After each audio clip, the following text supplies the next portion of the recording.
적중하신 토토방방 가족방분들 모두 축하드립니다. 저희 가족방에서 모든 경기 언어범 및 핸디캡 최종 조합 공유해 드리고 있습니다. 적중률 높은 가족방 입장은 고정 댓글에 있는 링크로 문의해 주시기 바랍니다. 7월 10일 일본 축구 6경기 분석 시작하겠습니다. 첫 번째로 가와사키 프론탈레 대 오이타 트리니타 경기 알아보겠습니다.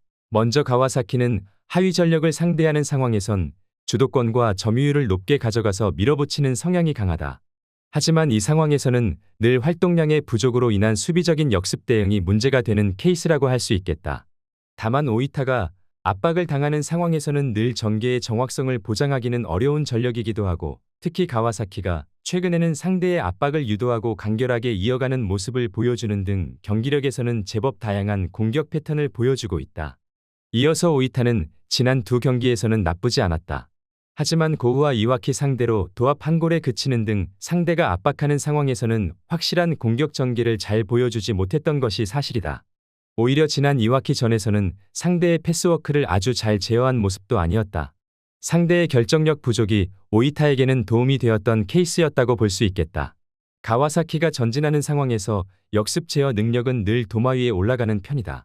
그나마 오이타가 압박을 당하는 상황에서는 전개 능력이 약한 편이고, 지난 경기에서도 패스워크를 잘 제어한 모습은 아니었다는 점을 감안할 필요는 있을 것으로 보고 있다. 가와사키 승리를 추천합니다. 두 번째로 FC 도쿄 대 제프 유나이티드 경기 알아보겠습니다. 먼저 도쿄는 보편적으로는 자신들이 주도권을 잡는 것보다는 상대를 받아치는 상황에 강하다. 늘 주도권을 잡는 상황에서는 측면에 내주는 공간이 문제가 되는 케이스다. 실제로 최근 2연패의 상대가 모두 역습에 능한 후쿠오카와 가시와였다. 물론 제프를 상대로는 오히려 상성에서 좋다. 제프는 늘 전방에 힘을 꽉 쥐어주는 성향이고, 도쿄 입장에서도 빠른 선수를 최전방에 배치해서 재미를 본 역습 성향의 케이스도 많이 연출했던 편이다. 이어서 제프 유나이티드는 극단적인 공격성이 양날의 검이다. 일단 시미즈도 이를 노려서 미드필더를 장악하고 점유 기반의 플레이를 하기보다는 최대한 효율을 높여서 실리를 챙기는 모습을 선보이는 편이다. 때문에 제프가 상당히 기복이 심한 편이다. 특히 제프의 압박 강도는 후반에 떨어지기도 하는 편이라서 이 상황에서는 상대의 전개에 대응하지 못할 가능성도 열어둬야 한다. 도쿄 입장에서는 빠른 선수를 배치하면서 역습으로 가는 것도 고려해볼 수 있다. 제프의 강한 압박도 후반이 되면 힘을 어느 정도는 잃어버릴 가능성도 없다고 보긴 어렵다. 그나마 변수라면 도쿄의 파이널 서드 정확성이 역습 상황에서는 아주 뛰어나지는 않다는 점이다. FC 도쿄 승리를 추천합니다. 핸디 언어버 및 최종 조합 받아보실 수 있는 가족방 입장 방법 알려드리겠습니다. 먼저 영상 하단의 댓글을 클릭해 주세요. 두 번째로 댓글 속 가족방 링크를 클릭해 주세요. 마지막으로 채팅 참여하기 누르신 후 메시지 주시고 답장 기다려 주시면 가족방 입장 도움드리도록 하겠습니다. 그럼 분석 이어가 보도록 하겠습니다. 세 번째로 산프레체 히로시마 대 이와키 FC 경기 알아보겠습니다. 먼저 히로시마는 상당히 일진일퇴가 반복되는 성향을 가지고 있다. 특히 공수전환의 속도는 리그에서 가장 빠른 팀이라고 해도 과언은 아니다. 따라서 경기마다 많은 슈팅을 기록할 수 있는 팀으로 볼 수 있을 것이다. 실제로 공격 횟수나 기대 득점 등 공격 쪽에서는 여러 수치에서 1위를 차지하고 있다. 물론 히로시마의 공격적인 플레이가 카운터에는 약점이 될 수 있는데, 고베를 상대로 패한 케이스도 이와 비슷한 이유 때문이라고 볼 수 있을 것이다. 이어서 이와키는 전방에 힘을 꽉 실어주고 공세로 이어가는 플레이 자체는 되는 편이다. 다만 지난 경기에서 간결한 패스워크로 공격하는 능력을 보여주기는 했지만 결정력이 아쉬웠던 것은 사실이다. 게다가 이부 리그에서는 상위권 팀과의 압박 싸움에 상당히 고전하는 면모를 보여주었는데, 올 시즌 4위 이상의 팀을 상대로는 5경기에서 12골을 맞고 1승도 기록을 하지 못하기도 했다. 두 팀이 모두 공격에 힘을 강하게 실어주는 것이 가능한 전력이라고 봐야 한다. 물론 이와키가 리그에서 상위 전력을 상대로는 압박 싸움에서 밀리며 이것이 수비적으로 상당히 불안정한 모습을 보여주는 상태다.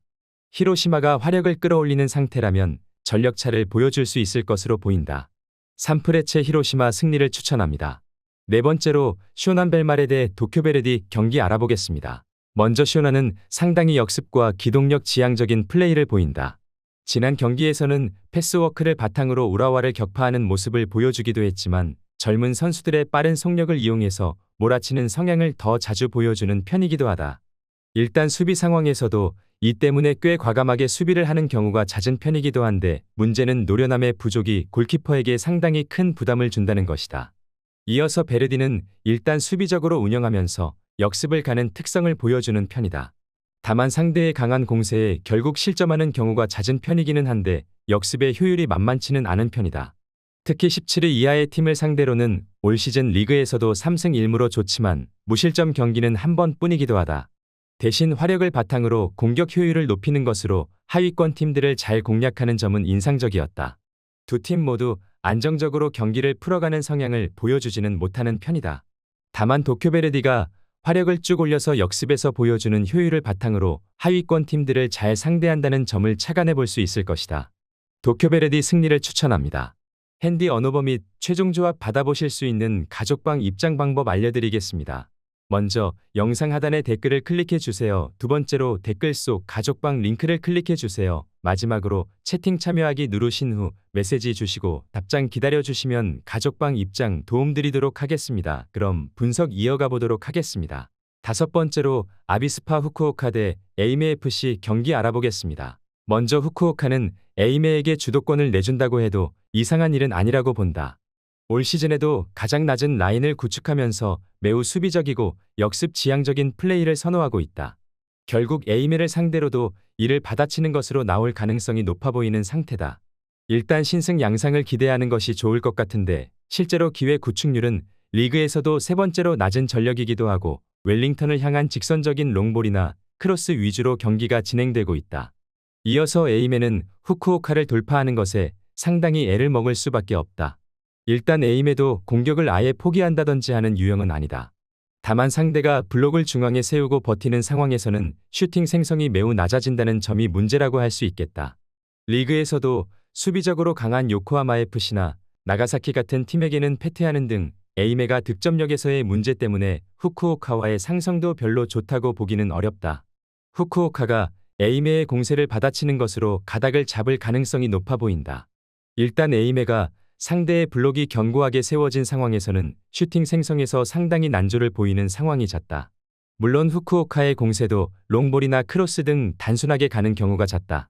아비스파 후쿠오카 승리를 추천합니다. 여섯 번째로 콘사도레 사포로 대 몬테디오 야마가타 경기 알아보겠습니다. 먼저 사포로는 공격력이 통하지 않으면 뭘 하기가 어렵다. 짧은 패스 빌드업과 상당히 중원 싸움에서 적극적으로 나서는 편이다.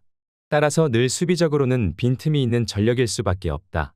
문제는 최근 5번의 매치에서 한 골도 넣지 못하는 등 찬스 메이킹에서 문제를 크게 드러내고 있다는 점이다. 이 때문에 사포로 공격수들이 전개를 위해서 내려오고 있는 모습인데 오히려 이 상황에서는 공격수가 고립되는 상황을 면하지 못하고 있다. 이어서 야마가타는 사포로에게 중원 싸움에서 밀리지는 않을 수도 있다. 리그에서도 상당히 중원에서의 점유율을 높게 챙겨가는 성향을 보이기도 하는 편이다. 물론 이 때문에 사포로와의 경기에서는 난전 끝에 패하는 상황을 자주 보여주기도 하지만 사포로의 플레이가 올 시즌에는 화력이 많이 줄어든 면모가 충분히 있기도 하고 올 시즌 야마가타의 공격 허용 횟수나 골키퍼의 세이브 등 수비적으로는 좋은 스탯이 꽤 있는 모습을 보여주기도 한다.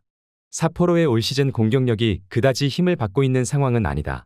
오히려 공격수가 고립되는 상황이 잦은 모습이고 이 때문에 수비 상황에서의 난조가 더 두드러지게 드러나는 상황이라고 볼 수 있겠다. 야마가타 승리를 추천합니다.